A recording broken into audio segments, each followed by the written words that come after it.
Hello everyone, तो कैसे हैं आप लोग। आशा है कि आप सब ठीक होंगे। आज है हमारा सॉल्यूशन यूनिट का लेक्चर नंबर 8 जिसमें हम कवर करने वाले हैं ये वाले टॉपिक्स। तो जितने भी हम टॉपिक्स कवर करेंगे वो सारे मैंने यहाँ पे लिख दिए हैं। तो चलिए शुरू करते हैं आपके अपने कैमक्लू के अंदाज में। और हमारा सबसे पहला टॉपिक है ideal solution and non ideal solution. तो देखिए आइडियल सॉल्यूशन क्या होता है। आइडियल सॉल्यूशन होता है जो रॉल्स लॉ को फॉलो करता है, उसे हम कहते हैं आइडियल सॉल्यूशन। और नॉन आइडियल सॉल्यूशन कौन से होते हैं, जो रॉल्स लॉ को फॉलो नहीं करते हैं। अब रॉल्स लॉ क्या होता है, रॉल्स लॉ ने बताया था कि जो प्रेशर होता है किसी भी सॉल्यूशन का वो डायरेक्टली प्रोपोर्शनल होता है किसके, mole fraction of non volatile solute और सॉल्वेंट। अगर आपने डिटेल में देखना है तो आप हमारी पीछे वाली वीडियोस देख के आए सॉल्यूशन की, उसके बिना ये समझ में नहीं आएगा। तो ये था हमारा रॉल्स लॉ। तो जो भी सॉल्यूशन इस लॉ को फॉलो करता है वो होता है आइडियल सॉल्यूशन, और जो इसे फॉलो नहीं करता है वो होता है नॉन आइडियल सॉल्यूशन।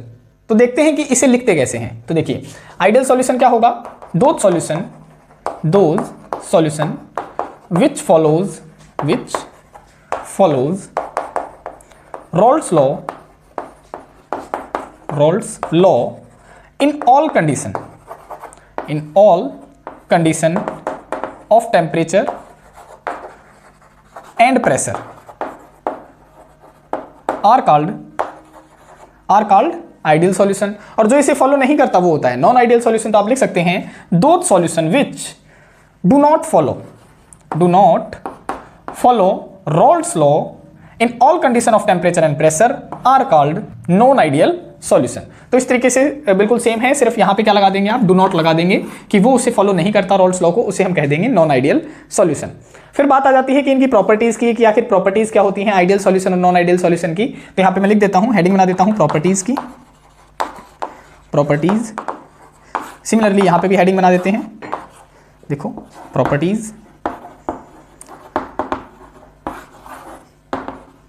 क्या होती हैं। आइडियल सॉल्यूशन की प्रॉपर्टी क्या होती है, इसमें वो कहता है कि जितना वॉल्यूम सॉल्यूट और सॉल्वेंट का होता है तो उनका जोड़ हमेशा किसके बराबर होगा, सॉल्यूशन के बराबर होगा। तो यहां पे क्या होगा, जो वॉल्यूम मिक्सचर का जो चेंज होगा सॉल्यूशन के लिए वो हमेशा ही क्या होगा, जीरो होगा। तो आप लिख सकते हैं volume change of mixture should be zero. जैसे कि मैं कह दूं कि वॉल्यूम ऑफ सॉल्यूट है और क्या है, वॉल्यूम ऑफ सॉल्वेंट है। इन दोनों का जोड़ हमेशा ही किसके बराबर होगा, वॉल्यूम ऑफ सॉल्यूशन के बराबर होगा। जैसे मैं कह दूं मैं 10 ml ये ले लिया, 10 ml ये ले लिया, तो 10 10 10 20 ml, तो वो किसके बराबर होगा, सॉल्यूशन के, यानी सॉल्यूशन भी आपका 20 ml का ही बनेगा। तो ये है प्रॉपर्टीज पहली किसकी, आइडियल सॉल्यूशन की, कि वॉल्यूम चेंज क्या होता है, जीरो होता है। यहाँ पे ब्रैकेट में भी लिख सकते हैं कि डेल वी मिक्स किसके बराबर होता है, ये होता है जीरो के बराबर। इसकी प्रॉपर्टी क्या होती है, इसकी प्रॉपर्टी से उल्टी आ जाएगी, क्या होगी, volume change of mixture should not be zero. यहां पे आ जाएगा volume change of mixture should not be zero, यानी जो वॉल्यूम मिक्सचर होगा वो किसके बराबर होगा, जीरो के बराबर नहीं होगा। सेकंड जो प्रॉपर्टी है इसकी वो क्या हो जाएगी, ये कहेगा जो एंथैल्पी चेंज है मिक्सचर की वो क्या रहती है, जीरो रहती है। यानी ना तो हीट एब्जॉर्ब होती, ना ही हीट क्या होती, इवॉल्व होती। तो आप लिख सकते हैं सेकेंड पॉइंट में कि enthalpy change of mixture should be zero. इसका मतलब क्या है, इसका मतलब है कि जो डेल एच मिक्सचर होगा उसकी वैल्यू किसके बराबर होगी, जीरो के बराबर होगी। यानी neither heat is absorbed nor evolved. यहां पे लिख भी सकते हैं आप, neither heat is absorbed nor evolved. ना तो हीट एब्जॉर्ब होगी, ना ही क्या होगी, रिलीज होगी। उसे हम कहते हैं आइडियल सॉल्यूशन। लेकिन नॉन आइडियल सॉल्यूशन में क्या हो जाएगा, इसका उल्टा हो जाएगा। तो सेकंड पॉइंट में हम क्या लिखेंगे कि जो डेल एच मिक्सचर होगा वो जीरो के बराबर नहीं होगा, जीरो के बराबर नहीं होगा।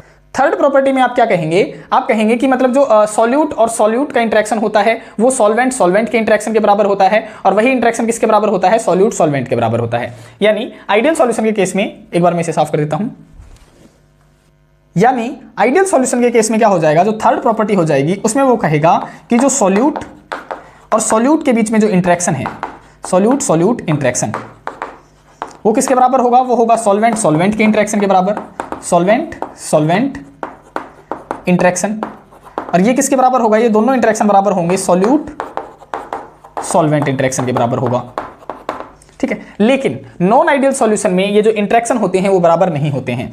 तो इसमें आप क्या लिखेंगे, इसमें आप लिखेंगे थर्ड प्रॉपर्टी के अंदर कि solute interaction not equal to solvent interaction and not equal to solute solvent interaction.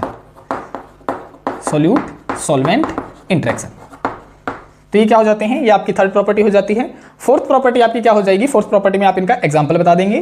तो इसका क्या एग्जांपल बताएंगे आप, इसका एग्जांपल बता देंगे टोलुइन प्लस में बेंजीन। और इसमें क्या एग्जांपल बता देंगे आप, इसमें आप एग्जांपल बता देंगे अल्कोहल प्लस में वाटर। अल्कोहल में आप कैटेगरी ले लीजिए इथेनॉल की, तो यहाँ पे मैं इथेनॉल भी लिख देता हूँ, ठीक है। तो ये क्या हो जाते हैं, ये एग्जांपल हो जाते हैं आइडियल सॉल्यूशन के और नॉन आइडियल सॉल्यूशन के। फिफ्थ प्रॉपर्टी में आप क्या बताएंगे, एक बार मैं इसे साफ कर देता हूं।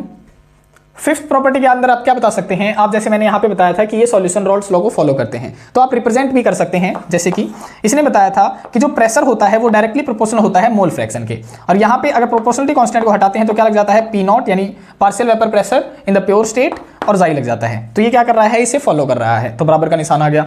लेकिन इसके अंदर क्या होगा, फिफ्थ प्रॉपर्टी के अंदर ये रॉल्स लॉ को फॉलो ही नहीं करता है, तो आप यहाँ पे क्या लगा देंगे, क्रॉस का निशान लगा देंगे, P0 जाई। तो ये भी रिप्रेजेंटेशन हो जाती है इसकी फिफ्थ प्रॉपर्टी के अंदर। तो यहां तक हमारे कौन कौन से टॉपिक कवर हो चुके हैं, हमारा आइडियल सॉल्यूशन कवर हो चुका है, हमारा नॉन आइडियल सॉल्यूशन कवर हो चुका है, हमारा properties of ideal and non ideal solution cover हो चुका है। अब हमारा नेक्स्ट टॉपिक है types of non ideal solution. तो एक बार मैं इसे साफ कर देता हूं। देखो हमारा नेक्स्ट टॉपिक है types of non ideal solution. देखो हमने क्या बताया था, नॉन आइडियल सॉल्यूशन कौन से होते हैं, जो रॉल्स लॉ को फॉलो नहीं करते, जो रॉल्स लॉ को फॉलो नहीं करते हैं उन्हें कहा जाता है non ideal solution. Rawls law क्या था, रॉल्स लॉ था कि जो प्रेशर होता है वो डायरेक्टली प्रोपोर्शनल होता है मोल फ्रैक्शन के। जब हम इस प्रोपोर्शनलिटी कांस्टेंट को हटाते हैं तो किसके बराबर आ जाता है, ये आ जाता है P0 जाई के बराबर आ जाता है। तो जब ये इसे फॉलो ही नहीं करता तो क्या आ जाएगा, यहाँ पे नॉट इक्वल का निशान आ जाएगा, है ना। तो ये जो नॉट इक्वल का निशान आया है इसी के आधार पर इसकी टाइप्स डिफाइन करी गई है। कैसे, जैसे यहाँ पे अब दो केस अराइज होते हैं। एक केस के अंदर क्या हो सकता है कि जो प्रेशर है वो ज्यादा हो सकता है P0 जाई के बराबर, और दूसरा केस क्या हो सकता है, जो प्रेशर है वो कम हो सकता है P0 जाई के बराबर। तो जब ये प्रेशर क्या हो जाता है, ज्यादा हो जाता है as compare to ideal solution, तो उसे कहा जाता है positive deviation of non ideal solution, और जब ये जो प्रेशर है जब ये कम हो जाता है तो उसे कहा जाता है negative deviation of non ideal solution. तो यहां से हमारे पास में दो बातें आ गई, देखो दो टाइप हमारी निकल के आ गई हैं नॉन आइडियल सॉल्यूशन की। एक है हमारे पास में पॉजिटिव डेविएशन और दूसरा है हमारे पास में नेगेटिव डेविएशन। तो आप इसे डिफाइन कैसे करेंगे, देखो पॉजिटिव डेविएशन को आप किस तरीके से डिफाइन कर सकते हैं, यहां पे लिख देते हैं हम पॉजिटिव डेविएशन को। आप लिख सकते हैं दो solution having higher vapour pressure as compare to the ideal solution, कि आइडियल सॉल्यूशन के कंपैरिजन में कि जो वेपर प्रेशर होता है इनका पॉजिटिव डेविएशन वाले सॉल्यूशन का वो क्या होता है, ज्यादा होता है। सिमिलरली आप नेगेटिव सॉल्यूशन के वाले में केस में क्या बता सकते हैं, जो नेगेटिव डेविएशन है आपके पास में उसे आप डिफाइन कर सकते हैं दो solution which have low vapour pressure as compare to ideal solution, कि आइडियल सॉल्यूशन के कंपैरिजन में वो सॉल्यूशन जिनका वेपर प्रेशर लो होता है उसे कहा जाता है negative deviation of non ideal solution. अब यहां से क्या बातें आ गई हैं, देखो अगर ये प्रेशर की वैल्यू ज्यादा है तो इसका जो वॉल्यूम मिक्सचर होगा वो भी क्या होगा, ज्यादा होगा, क्योंकि जीरो तो होता ही नहीं है। देखो इसमें क्या बताया था, जो नॉन आइडियल सॉल्यूशन है उसमें हमने कहा था कि जो डेल वी मिक्स होते हैं वो भी क्या होते हैं, जीरो के बराबर नहीं होते हैं। और क्या बताया था, जो डेल एच मिक्स होते हैं वो भी जीरो के बराबर नहीं होते हैं। तो अगर ये जीरो के बराबर नहीं होते हैं इसका मतलब क्या होगा कि दो केस अराइज होंगे, या तो डेल वी मिक्स क्या होगा, डेल वी मिक्स ज्यादा हो जाएगा किससे, जीरो से, या फिर क्या होगा डेल वी मिक्स क्या हो जाएगा, डेल वी मिक्स कम हो जाएगा जीरो से। सिमिलरली जो एंथैल्पी चेंज होगा उसमें भी दो केस अराइज हो जाएंगे कि जो एंथैल्पी चेंज है मिक्सचर का वो या तो ज्यादा हो जाएगा जीरो से, या क्या हो जाएगा एंथैल्पी मिक्सचर वो हो जाएगा कम जीरो से। तो अगर पॉजिटिव डेविएशन में वो ज्यादा हो रहा है इसका मतलब जो वॉल्यूम चेंज है वो क्या आ जाएगा, पॉजिटिव के अंदर आ जाएगा। तो यहाँ पे सेकंड पॉइंट इसका क्या बन जाएगा कि जो डेल वी मिक्स होता है वो हमेशा ही क्या रहता है, पॉजिटिव डेविएशन के अंदर पॉजिटिव में रहता है, और जो डेल एच मिक्स रहता है जो एंथैल्पी चेंज रहता है मिक्सचर का, वो भी हमेशा किस में रहता है, पॉजिटिव में रहता है। सिमिलरली यहां पे आप लिख सकते हैं जो नेगेटिव डेविएशन के अंदर है वो आप लिख सकते हैं कि जो डेल वी मिक्स होता है वो किसके अंदर रहता है, वो रहता है नेगेटिव के अंदर। सिमिलरली जो डेल एच मिक्स होता है वो किसके अंदर रहता है, वो भी नेगेटिव के अंदर उसकी वैल्यू होती है। तो इस तरीके से आप दोनों को क्या कर सकते हैं, कंपेयर भी कर सकते हैं। और फिर क्या बता देंगे, लास्ट पॉइंट के अंदर आप इनके एग्जांपल बता देंगे। तो इसका एग्जांपल आप क्या याद रखेंगे, आप याद रख लेंगे CCl4 प्लस में बेंजीन, और यहां पे आप क्या याद रख लेंगे, आप यहां पे एग्जांपल याद रख लेंगे क्लोरोफॉर्म CHCl3 प्लस में टोलुइन। ये आप दोनों का क्या कर लेंगे, एक एक एग्जांपल याद कर लेंगे। तो यहां पे आपके कौन कौन से टॉपिक अब कवर हो चुके हैं, हमारे कवर हो चुके हैं types of non ideal solution हमारा हो चुका है, difference between positive and negative deviation. अगर आपसे कोई पूछ ले तो आप पहले आप डेफिनेशन बता देंगे जैसे हमने ये बता दी, फिर आप बता सकते हैं कि इसकी वैल्यू पॉजिटिव में होती है, डेल एच मिक्स की भी पॉजिटिव में होती है, एग्जाम्पल बता देंगे। सिमिलरली आप इसमें बता सकते हैं कि इसकी नेगेटिव में होती है और आप एग्जाम्पल बता देंगे। अब हमारा रह गया है graphical representation of ideal and non ideal solution. तो एक बार मैं इसे साफ कर देता हूं। नेक्स्ट टॉपिक है graphical representation of ideal and non ideal solution. Non ideal solution से क्या मतलब है, हमें ग्राफिकल रिप्रेजेंटेशन करनी है पॉजिटिव डेविएशन की एंड किसकी, नेगेटिव डेविएशन की। तो देखिए हम करते कैसे हैं, सॉल्यूशन दो चीजों से मिलकर बनता है, एक बनता है सॉल्यूट से और एक बनता है सॉल्वेंट से। तो मैंने एक ग्राफ ये बना लिया, ठीक है, इस टाइप से आप बना लीजिए। हम 3 ग्राफ बना लेते हैं क्योंकि एक आइडियल का बनेगा, एक पॉजिटिव का बनेगा और दूसरा किसका बनेगा, नेगेटिव का। तो यहाँ पे मैं बना लेता हूँ दूसरा ग्राफ। सिमिलरली यहाँ पे मैं बना लेता हूँ छोटा सा एक तीसरा ग्राफ बना लेते हैं हम यहाँ पे, ठीक है।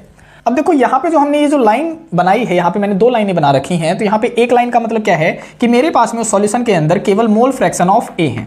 तो मैं एक यूनिट में मान लेता हूं कि मोल फ्रैक्शन ऑफ केवल एक ही कंपाउंड के मोल फ्रैक्शन कितने हैं, 1 है। और ये वाली लाइन बता रही है कि यहां पर केवल सेकंड कंपाउंड के मोल फ्रैक्शन है और जो दूसरा कंपाउंड है उसके मोल फ्रैक्शन बिल्कुल भी नहीं है। यानी यहां पे अगर आपसे पूछा जाए कि जाई बी के कितने कंपाउंड है, यानी मोल फ्रैक्शन ऑफ बी कितने हैं, तो आप कहेंगे 0 अमाउंट है यहां पे। और इस वाले पिलर पे अगर आप कहेंगे तो यहां पे कहेंगे कि जो मोल फ्रैक्शन ऑफ ए है वो कितने हैं, वो हैं 0।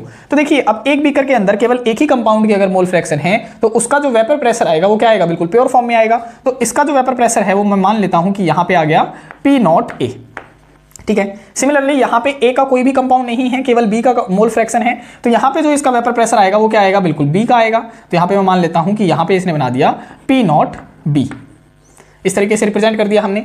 अब क्या होगा, देखो जैसे जैसे हम इधर की तरफ जाएंगे जो मोल फ्रैक्शन ऑफ बी है वो इंक्रीज होने स्टार्ट हो जाएंगे। देखो इसके अंदर जैसे यहाँ पे है केवल 1 है, बी की अमाउंट क्या है, 0 है। लेकिन जैसे जैसे हम इधर की तरफ शिफ्ट करेंगे, इसकी तरफ शिफ्ट करेंगे, तो बी जो मोल फ्रैक्शन ऑफ बी है वो क्या होने लग जाएंगे, इस सॉल्यूशन के अंदर इंक्रीज होने लग जाएंगे, है ना। तो पहला हम बना रहे हैं किसके लिए, आइडियल सॉल्यूशन के लिए बना रहे हैं।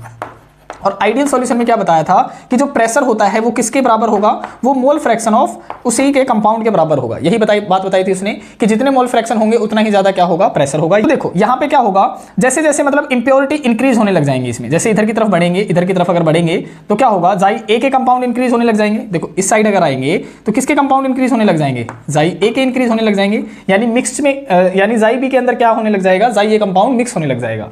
तो देखो इसका वेपर प्रेशर क्या होगा, इसका वेपर प्रेशर हो जाएगा, यानी अब इसके अंदर ए के कंपाउंड मिक्स होने लगे तो PA किसके बराबर हो जाएगा, P0A जाई ए के बराबर हो जाएगा। ये क्यों हुआ है, ये इसीलिए हुआ है क्योंकि देखो इसके अंदर देखो जाई भी तो था ही, लेकिन अब इधर की तरफ आ रहे हैं तो जाई ए के कंपाउंड क्या होने लगे, इंक्रीज होने लगे। तो वेपर प्रेशर भी क्या हो जाएगा, इंक्रीज होने लग जाएगा। तो क्या हो रहा है, देखो P किसके बराबर आ जाएगा, P0A जाई ए के बराबर आ जाएगा। और यही क्या था, हमारा आइडियल सॉल्यूशन था जो रॉल्स लॉ को क्या करता है, फॉलो करता है। सिमिलरली अब यहाँ पे देखो जाई ए तो है ही, लेकिन जाई बी क्या है, 0 है। लेकिन इस तरफ जाएंगे तो जाई बी की अमाउंट बढ़ने लग जाएगी। तो यहाँ पे अगर ये चलेगा तो क्या हो जाएगा, देखो इसको मैं इस तरीके से बना देता हूँ, ए इस तरीके से और ये यहाँ पे मिला देता हूँ इस यहाँ से। तो ये जो लाइन रिप्रेजेंट कर रही हो क्या रिप्रेजेंट कर रही है, वो कर रही है कि जो PB है वो किसके बराबर होगा, वो होगा P0B जाई बी के बराबर होगा।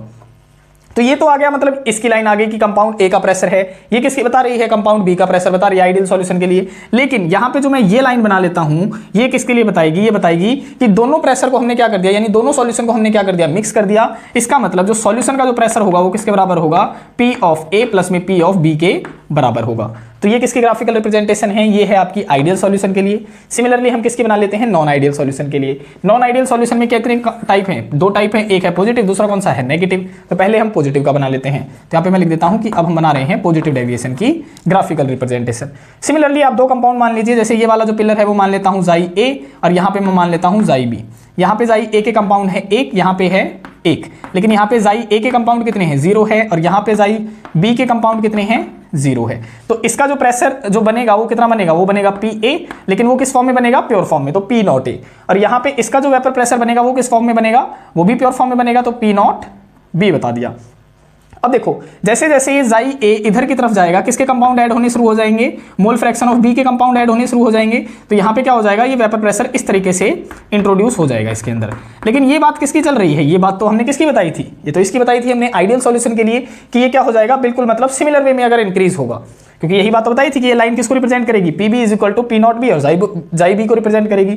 सिमिलरली अगर यहां से हम इधर की तरफ आएंगे तो ये कौन से कंपाउंड इंक्रीज होंगे, जाई A के इंक्रीज होंगे। तो ये वाली जो लाइन रिप्रेजेंट करेगी ये किसको रिप्रेजेंट करेगी, ये रिप्रेजेंट करेगी कि P ऑफ A किसके बराबर था, P नॉट A इंटू में जाई A के बराबर था। और ये वाली लाइन किसको रिप्रेजेंट कर रही थी, ये टोटल सॉल्यूशन को रिप्रेजेंट कर रही थी, कि क्या बताया था कि PS is equal to PA plus में PB रिप्रेजेंट हो रहा था। लेकिन हम यहाँ पे बात किसकी कर रहे हैं, हम बात कर रहे हैं पॉजिटिव डेविएशन की, जो रॉल्स लॉ को फॉलो ही नहीं करता है। और उसमें बताया था अगर ये फॉलो नहीं करता है तो इसके वेपर प्रेशर है वो क्या होगा, आइडियल सॉल्यूशन के कंपैरिजन में क्या होगा, ज्यादा होगा। तो इसकी वैल्यू तो ज्यादा आएगी, प्रेशर की वैल्यू क्या होगी, ज्यादा होगी। तो यहाँ पे आइडियल सॉल्यूशन के लिए तो ये बिल्कुल सीधी सीधी लाइनें थी, लेकिन पॉजिटिव डेविएशन के लिए क्या हो जाएगा, इनमें थोड़ा थोड़ा डेविएशन आना शुरू हो जाएगा, यानी as compare to ideal solution इनका वेपर प्रेशर क्या होगा, ज्यादा होगा। तो देखो मैंने ये क्या कर दिया, थोड़ा सा ऊपर की तरफ मैंने शो कर दिया ग्राफ। सिमिलरली यहाँ पे जो ये लाइन है ये भी थोड़ी सी ऊपर की तरफ क्या कर दी जाएगी, शो कर दी जाएगी। तो देखो ये भी मैंने शो कर दी, है ना। और सिमिलरली ये जो सॉल्यूशन होगा उसका वेपर प्रेशर भी क्या होगा, ज्यादा होगा as compare to ideal solution के कंपैरिजन में। तो यहाँ पे लिख सकते हैं कि P ऑफ सॉल्यूशन क्या होगा, ज्यादा होगा P ऑफ A प्लस में P ऑफ B से। और ये वाली लाइन किसको रिप्रेजेंट कर रही थी, देखो ये वाली लाइन कर रही थी PB, P ऑफ B क्या होगा, ज्यादा होगा as compare to P naught B और जाई B। सिमिलरली ये वाली जो लाइन है वो किसे रिप्रेजेंट करेगी कि P ऑफ A क्या होगा, ज्यादा होगा as compare to P naught A xi A। तो ये किसका ग्राफिकल रिप्रेजेंटेशन हो गया, ये हो गया आपका पॉजिटिव डेविएशन का। सिमिलरली आप किसका कर सकते हैं, नेगेटिव डेविएशन का कर सकते हैं। तो यहां पे भी हम क्या करते हैं, एक बार मैं इसे साफ ही कर देता हूं फिर बताते हैं। देखो अब हम किसका बना लेते हैं, अब हम बना लेते हैं नेगेटिव डेविएशन का। तो सिमिलरली मैंने क्या किया, यहाँ पे दो पिलर बना लिए। एक तरफ मैं कह रहा हूं कि केवल A के कंपाउंड हैं, A के मोल फ्रैक्शन है कितने हैं, 1 है। यहाँ पे कितने हैं, B के मोल फ्रैक्शन है 1 है। तो इसका प्योर वेपर प्रेशर क्या हो जाएगा, इसका हो जाएगा P नॉट A, और इसका प्योर वेपर प्रेशर क्या हो जाएगा, इसका हो जाएगा P नॉट B। और यहाँ पे क्या हो जाएगा, यहाँ पे जो मोल फ्रैक्शन ऑफ B है वो कितने हैं, 0 हैं। और यहाँ पे मोल फ्रैक्शन ऑफ A कितने हैं, 0 हैं। तो इस साइड अगर हम जाएंगे तो किसकी क्वांटिटी इंक्रीज होगी, जाई B की इंक्रीज होगी। और इस साइड अगर हम जाएंगे तो किसकी क्वांटिटी इंक्रीज होगी, जाई A की इंक्रीज होगी, क्योंकि इसके अंदर क्या होनी शुरू हो जाएगी, ऐड होनी शुरू हो जाएगी। तो आइडियल केस में हमने क्या बताया था कि ये किसके बराबर होते हैं, ये रॉल्स लॉ को क्या करते हैं, फॉलो करते हैं। तो अगर ये रॉल्स लॉ को फॉलो कर रहे हैं तो ये लाइन किसकी हो जाएगी, ये हो जाएगी PB इज इक्वल टू किसके बराबर, P naught B xi B के बराबर हो जाएगी। ये तो आइडियल केस में था, है ना। सिमिलरली ये वाली लाइन किसके बराबर हो जाएगी, ये वाली लाइन बराबर हो जाएगी, अगर जो चीज इंक्रीज हो रही है उसी के बराबर हो जाएगी। तो किसके बराबर, PA is equal to P naught A xi A के बराबर हो जाएगी। लेकिन ये तो रॉल्स लॉ को फॉलो ही नहीं करते हैं, और रॉल्स लॉ को फॉलो नहीं करते हैं तो कौन सा डेविएशन है, यहाँ पे नेगेटिव डेविएशन का बना रहे हैं। तो जो PB की वैल्यू होगी वो क्या होगी, कम होगी as compare to P naught B और जाई B के कंपेरिजन में। और इसकी वैल्यू भी क्या होगी, कम होगी as compare to P naught A xi A के कंपेरिजन में। और जो टोटल सॉल्यूशन था उसकी वैल्यू हम कौन सी लाइन रिप्रेजेंट कर रही थी, ये वाली रिप्रेजेंट कर रही थी, है ना। तो नेगेटिव डेविएशन के अंदर क्या हो जाएगा, इनका जो वेपर प्रेशर होगा आइडियल सॉल्यूशन के कंपैरिजन से थोड़ा क्या हो जाएगा, कम हो जाएगा। तो अब ये जो लाइन है वो हम कहां पे रिप्रेजेंट करेंगे, थोड़ी सी नीचे की तरफ रिप्रेजेंट करेंगे। सिमिलरली ये वाली जो लाइन है ये भी हम क्या करेंगे, थोड़ी सी नीचे की तरफ रिप्रेजेंट करेंगे। और ये वाली जो लाइन है ये भी हम क्या करेंगे, थोड़ी सी नीचे की तरफ रिप्रेजेंट करेंगे। ये वाली लाइन किसको दर्शाएगी, ये वाली जो लाइन है वो दर्शाएगी कि P ऑफ सॉल्यूशन जो है वो कम है as compare to P of A plus P of B के कंपैरिजन में। ये वाली लाइन किसको दर्शाएगी, ये वाली लाइन दर्शाएगी जो P ऑफ B है आपका वो कम है as compare to P naught B xi B के कंपैरिजन में। और ये वाली लाइन किसको दर्शाएगी, दर्शाएगी कि P ऑफ A क्या है, कम है as compare to P naught A xi A। तो इस तरीके से आपको देखो दोनों में क्या दिख रहा है, डिफरेंसेस दिख रहे हैं कि यहाँ पे क्या दिख रहा है आपको, पॉजिटिव डेविएशन यानी ऊपर की तरफ दिख रहा है, यहाँ पे क्या दिख रहा है, नेगेटिव डेविएशन दिख रहा है। तो ये था आपका graphical representation of ideal and non ideal solution. तो यहाँ पे हमारा ये टॉपिक कवर हो चुका है। आशा है आपको समझ में आया होगा। आज के लिए इतना ही। अगर आपको वीडियोस पसंद आ रही हैं तो वीडियोस को लाइक कीजिए, शेयर कीजिए और चैनल को सब्सक्राइब कीजिए। चैनल पे हमारे सॉल्यूशन यूनिट की वीडियो रेगुलर बेसिस पे रोजाना डलती हैं। आज के लिए इतना ही, मिलते हैं नेक्स्ट वीडियो में। तब तक के लिए बाय बाय, टेक केयर, धन्यवाद, जय हिंद, जय भारत।